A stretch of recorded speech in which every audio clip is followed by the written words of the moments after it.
Morning folks, welcome to another episode of Stay at Home Safaris. As you can see, a little bit overcast this morning, but certainly hasn't dampened the spirits, and we'll make it a good day, I'm sure.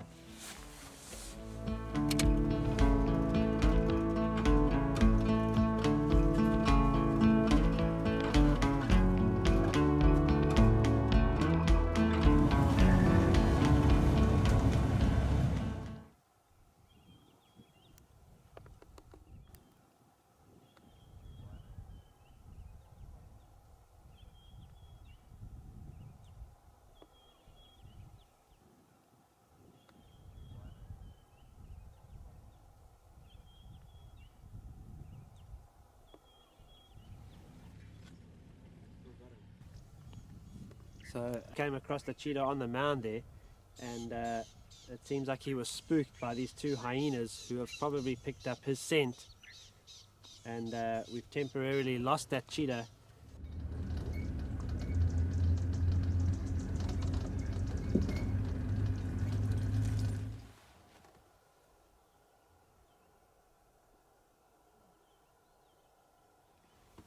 So after quite a long search, we ended up having Caswell and Lawrence and Neil in another vehicle all trying to find him again, and obviously we've come across him close to another set of impala that's just over the back of our shoulder here, and he's obviously just resting up, maybe just thinking about his approach or his next tactic.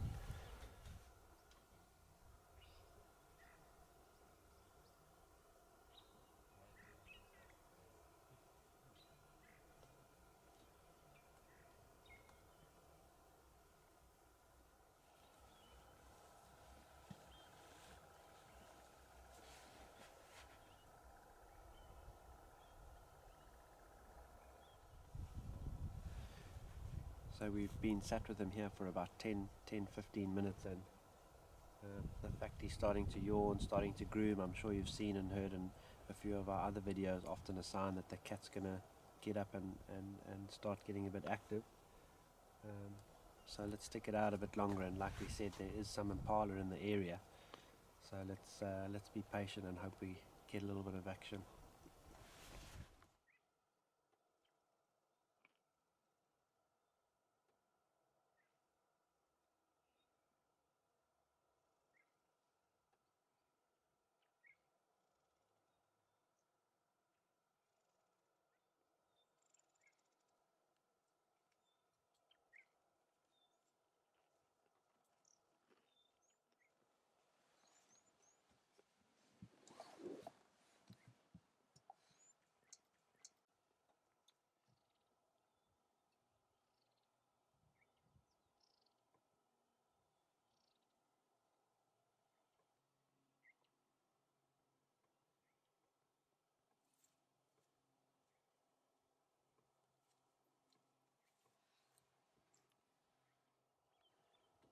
So he seems to have lost interest in that herd of impala that he was close to earlier on, and just by the way he's been moving, trying to conceal himself, going up on these vantage points as well, and having a look out, it certainly looks like he's in the hunting zone, hunting mood for the morning. So I think it's going to be worth sort of sticking around and trying to see what he gets up to.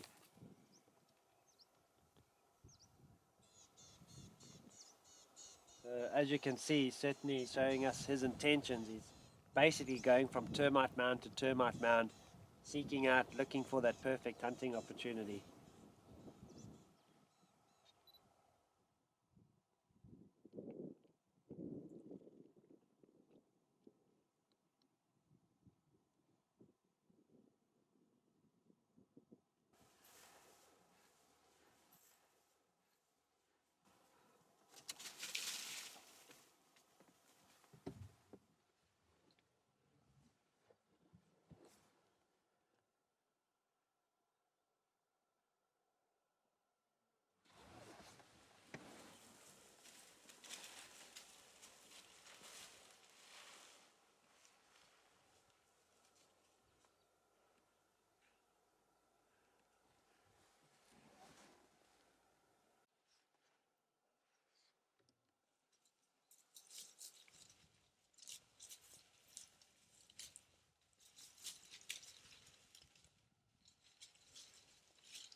Right, folks, so sure, after some excitement and a little bit of frustration from our side, we ended up losing him again. He trotted off, and as you can see, when we ended up finding him again, he's literally just made that kill. We can hear him breathing heavily there. He's still out of breath, catching his breath. And as we've come around the corner, I think he was just finishing up on that kill bite around the throat, around the jugular, and now you can see he's trying to sort of conceal it a little bit, trying to move it into maybe some thicker cover. Obviously got to be aware of vultures spotting it, attracting some unwanted attention. So you can see he's very much cautious now, looking over his shoulder, and let's hope he gets to keep his meal. There you can see he's starting to feed now, feels a bit more comfortable now. He's not so much out in the open exposed.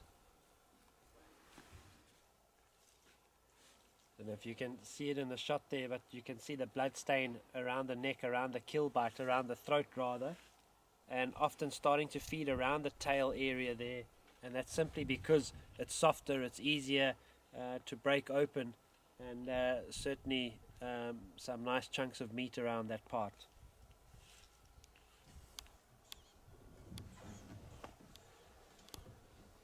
So we've just noticed over our shoulder a whole kettle of vultures, another nice collective term for you guys there.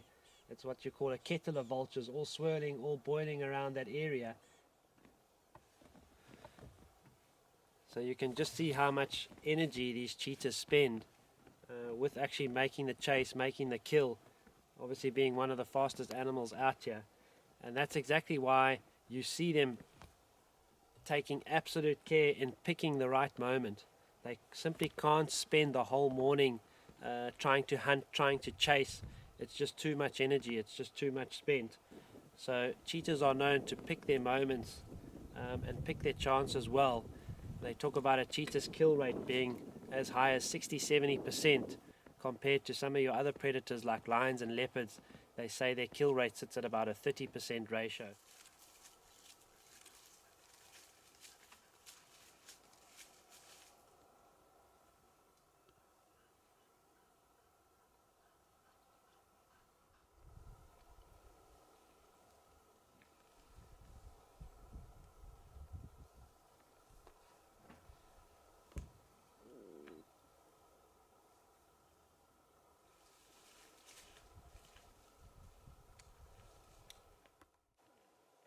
Right, so we've just had sight of the first vulture that's noticed the kill, that's seen the kill.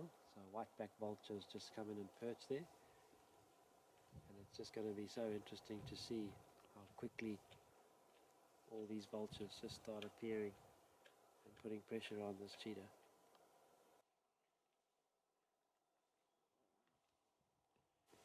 See that cheetah looking over his shoulder. He certainly noticed the vultures coming in as well, and now it's basically going to be a case of just feasting as fast as he can to try and fill that belly, because as soon as your other predators, your lions, your hyenas in particular, start noticing these vultures descending, they're going to know that there's a free meal around.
even the squawking crows have turned up, some pied crows we can hear calling in the back there.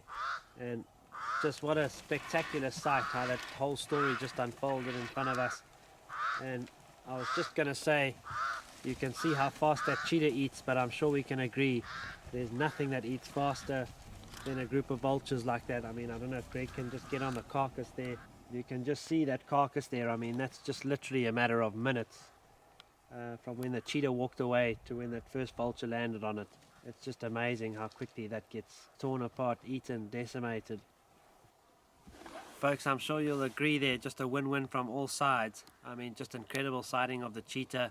Obviously him getting a meal, getting a feed, filling his belly, and then on his own accord leaving the vultures to it, and obviously the vultures getting their share out of it as well. So a win on both sides. We're certainly satisfied with the morning's events, and we're probably going to head back ourselves and grab a bite to eat.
Well, folks, so just out for a short afternoon session and lucky enough to come across Ravenscourt, and as you can see he's come across some buffalo dung there. I'm sure you've seen in some of our other videos, looking at the buffalo dung there, just obtaining some of the nutrients from that.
So it's looking like he's on one of his territorial patrols, one of his routine marches, checking, sniffing, see what's been going on in the central parts of his territory here.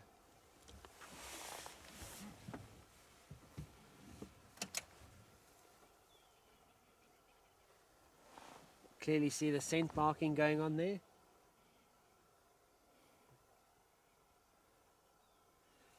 And of course, while you're doing your territorial route march,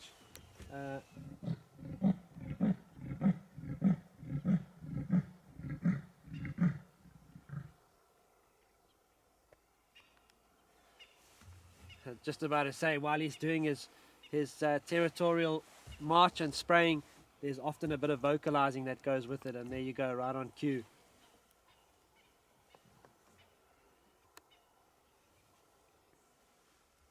So as we arrived, we noticed he was licking and rolling in some of that buffalo dung, and it must have been pretty fresh. The buffalo bulls that were around are just over here to his left now. I'm sure he's not going to take any notice of them, but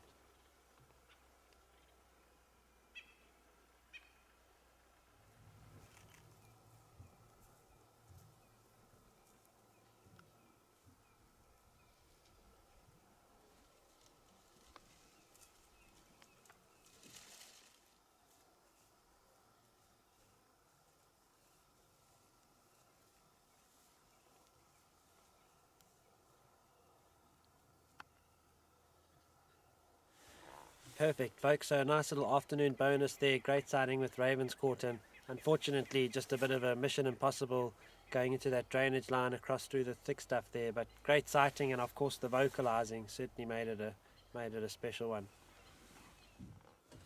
Well, folks, come to the end of what's been another awesome day, and I'm sure you can agree, another one we'll certainly remember. Thanks for watching Savanna Stay at Home Safaris, and we'll see you next time.